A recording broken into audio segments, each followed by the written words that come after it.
The International Court of Justice acts as a world court and is the principal legal organ of the United Nations. The court's jurisdiction is twofold. It decides in accordance with the international law disputes of a legal nature that are submitted to it by states. It also gives advisory opinions on legal questions at the request of the organs of the United Nations, specialized agencies, or one related organization authorized to make such a request. The court's part is to settle, as per the international law, legal matters submitted to it by states and to give admonitory opinions on legal inquiries referred to it by authorized United Nations organs. The role is basically two types. One type is advisory.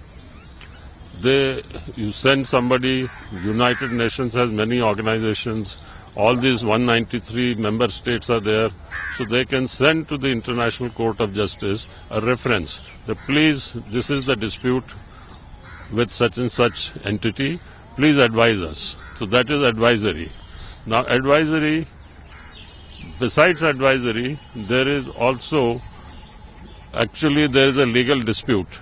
The countries are there and they have a legal dispute.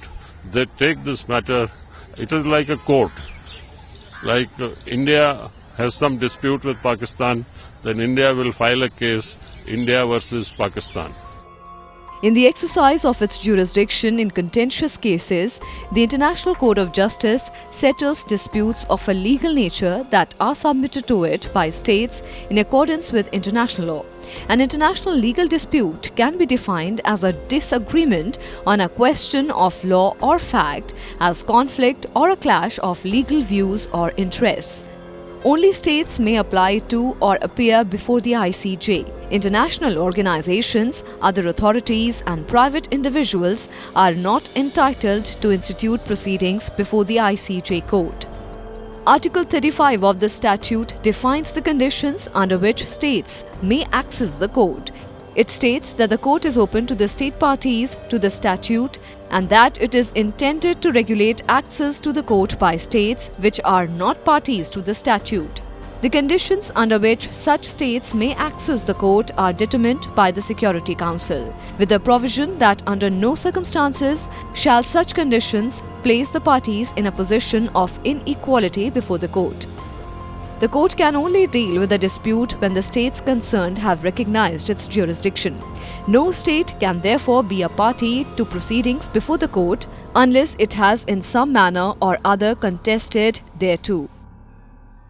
It is binding on all the 193 member countries.